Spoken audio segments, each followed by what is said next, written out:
Welcome to the WRAL Daily Download. I'm Grace Holland. The base formerly known as Fort Bragg, then Fort Liberty, and now Fort Bragg again, that's the U.S. Army base in Fayetteville, is changing that name back, but this time for a new namesake. WRAL Shaun Galleger covered this story as it was developing on Tuesday and even broke the news to the Bragg family about this change. Shaun, thanks for being here. Yeah, of course. So let's start with the beginning here because, again, this has been a lot of changes over the last couple of years. So who was the first Bragg that the base was originally named after? Right. So Fort Bragg was originally named after Braxton Bragg, who was a Confederate officer. And, based off of some quick research, largely considered not to be great as a military general, but it was really all a process of, trying to change the name of these military posts that had names of Confederate generals or Confederate figures from the past. Right. And so that's kind of a little bit of the background for why that name change happened. But what was the process to change it to Fort Liberty? How did they get to that name, and how long did that take? Yeah, so there was a naming commission that got together in 2022 where they looked at 9 different military posts across the country that had Confederate names on them, and it was a pretty long process. They had, 3,600 names that they could potentially filter through for these 9 bases to try to change them to something different that wasn't representative of a Confederate legacy of sorts. And that process took a couple of years, but back in 2023, at least in our area, they had officially changed Fort Bragg over to Fort Liberty. Right. And I remember I was working here at WRAL when that happened, and it was a pretty big undertaking to change all of those signs, all of that process happening under the Biden administration. Of course, now we are in the beginning of the second Trump administration, and some different schools of thought there as regards to what the names of these bases were, whether they should have been changed in the first place, all of that. So did we know that this change was coming, and when did it happen? So it's kind of a yes and no kind of idea. It was a little surprising that it happened overnight. The Secretary of Defense Pete Hegeseth signed the executive order on a flight to Germany overnight and, posted a video on X about that. So that was when it took effect. But overall, the idea of changing the name of Fort Liberty back to Fort Bragg is, long in the books for this. During the campaign trail, while President Trump was here in North Carolina during an event, a rally in Fayetteville, he brought up that, a question that he always is asked is if they should change Fort Liberty back to Fort Bragg. And when he said that, the crowd went nuts. Everybody that was there in attendance, obviously they are supporters of the president. They wanted to see that the name went back to what they knew this military post to be, which is, for a lot of people in this area, Fort Bragg.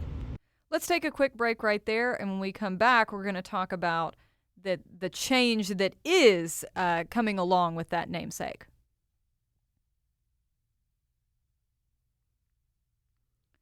Shaun, before the break, you were catching us up on the back and forth and the different changes that have gone on with regards to the name change for this base there in Fayetteville, one of the biggest in the country, certainly one that has a long history in our military.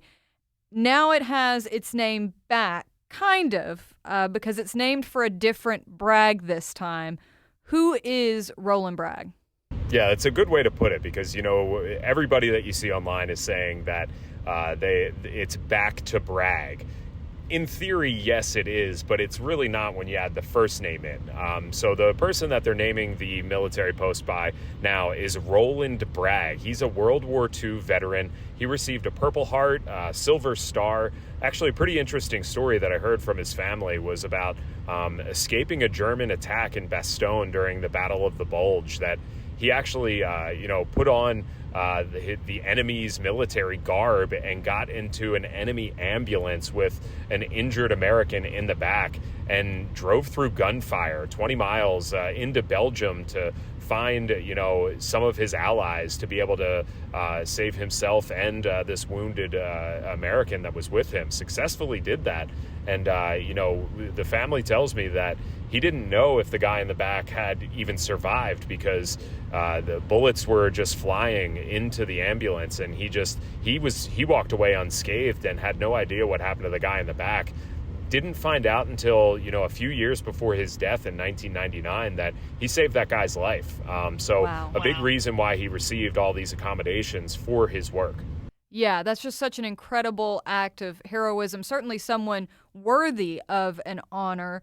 And you were able to get in touch with his family. Like you said, you talked to them. How were you able to track them down, and how are they feeling about this? Yeah, so it's just kind of, some good boot leather journalism, I guess. We just kind of do some sleuthing, and, you try to dig up as much as you can with the names that you can find. So, I found an old obituary from 1999 when Mr. Bragg had passed away, and it named his wife. So then I looked for his wife's name, and then you find out the kids' names, and you just kind of it's one step after another. And then I tried a handful of the kids' numbers that I could find online, and fell upon one and called that number and kind of had that awkward conversation of like, hey, are you related to Roland Bragg? And the guy who answered the phone, he was like, yeah, but he died 25 years ago. Like, this is pretty strange.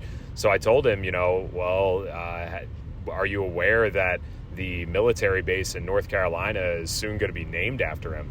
And they had no idea. It was one of the stranger calls I've ever had where you're kind of, telling the family about this, really phenomenal honor when you think about it. I mean, Fort Bragg is the largest military post in the world.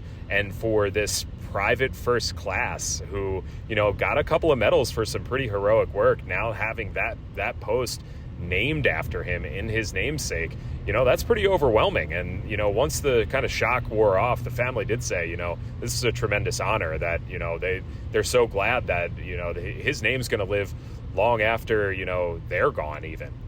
Yeah, that's just such an incredible story. And, like you say, like sometimes in journalism, we do end up in like these very like odd conversations, I feel like, but rarely I feel like does it get to be something like that positive. So that's really cool that, you did get to tell them that news. Now, we know from the last time that this name change happened that there was a financial cost to changing the name.